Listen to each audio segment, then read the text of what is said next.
Bienvenidos una vez más a su canal La Gracia Divina 1968.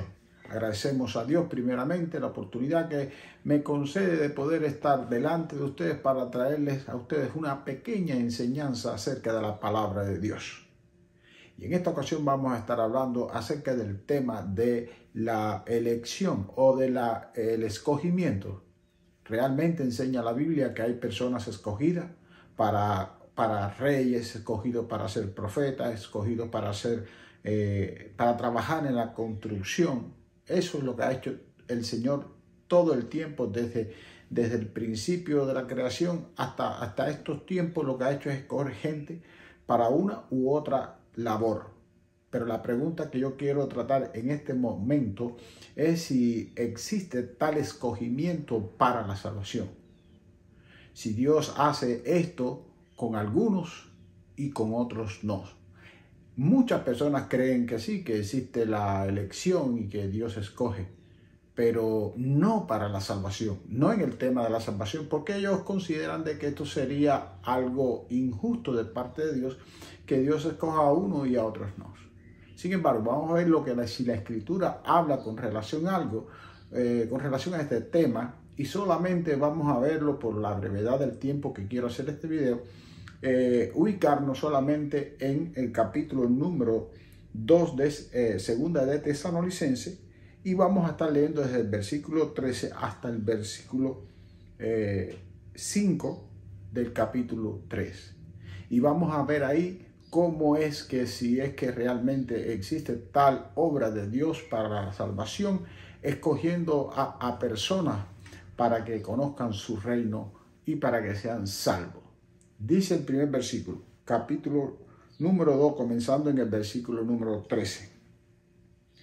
Pero nosotros, dice Pablo, a los hermanos que ya eran creyentes, debemos dar siempre gracias a Dios respecto a vosotros, hermanos amados por el Señor, de que Dios os haya escogido desde el principio para salvación. Así dice ahí el texto. Escogido desde el principio para salvación.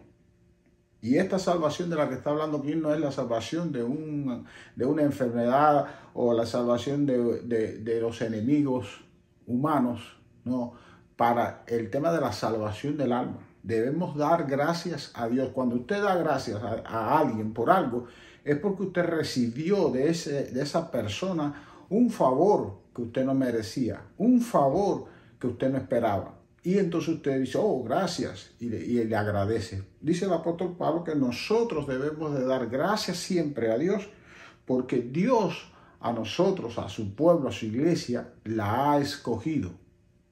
A usted particularmente, Dios lo ha escogido para salvación. Pero lo ha escogido para la salvación no porque Dios vio que tú ibas a creer o porque Dios vio que en el futuro tú ibas a responder al llamamiento de Dios y tú ibas a usar la libertad y tu libre albedrío para venir a Él. ¿Qué dice aquí en este texto? Dice que os haya escogido para salvación mediante la santificación por el Espíritu y la fe en la verdad.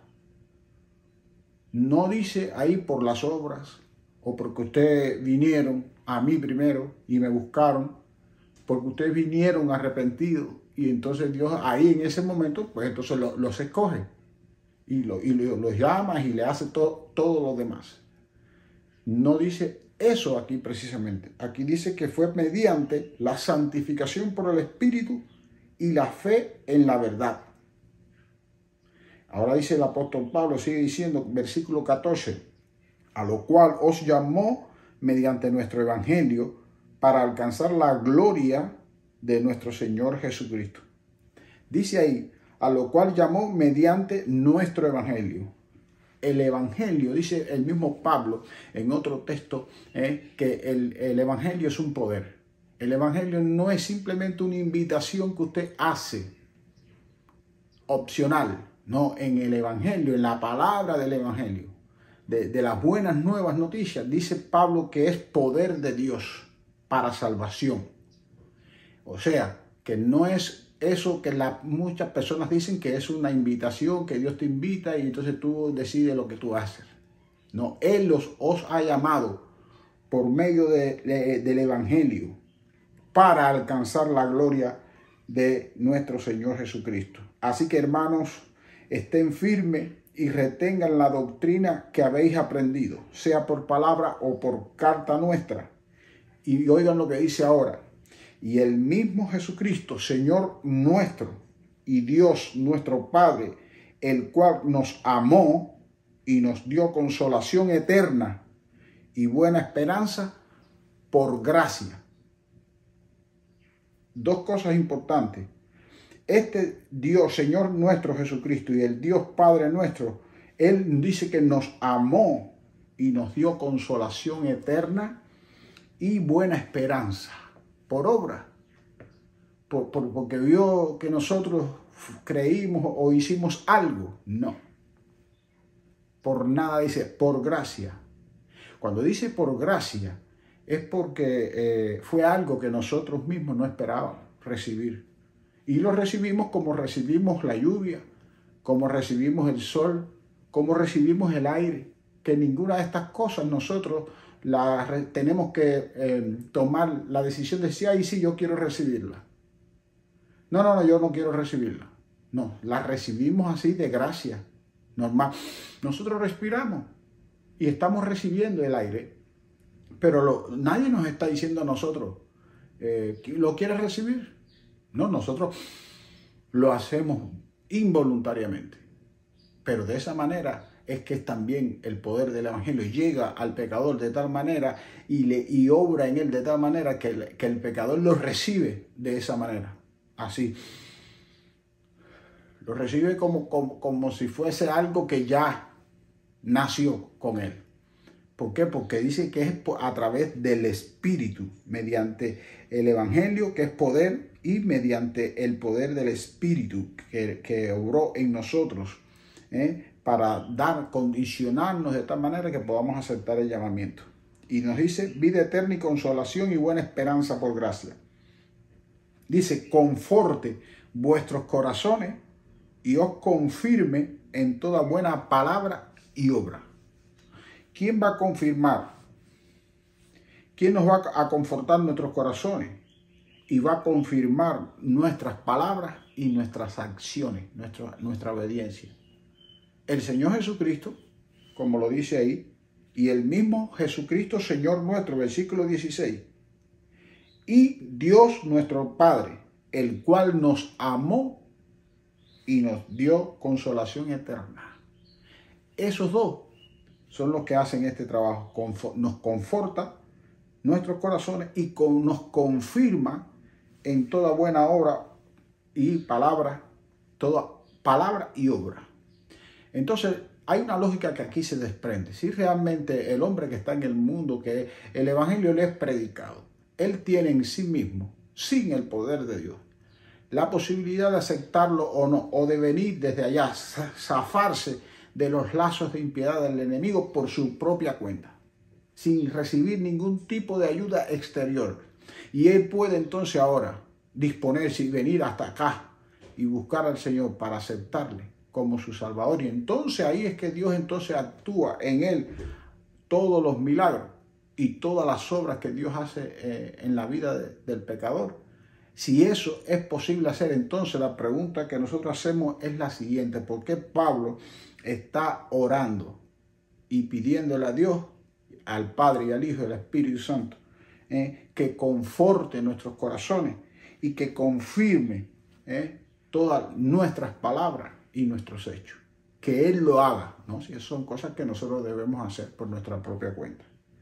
Ahora, en el capítulo 3, el primer versículo, sigue diciendo Pablo: por lo demás, hermanos, oren por nosotros para que la palabra del Señor corra y sea glorificada así como lo fue entre ustedes, y para que seamos librados de hombres perversos y malos, porque no es de todos la fe.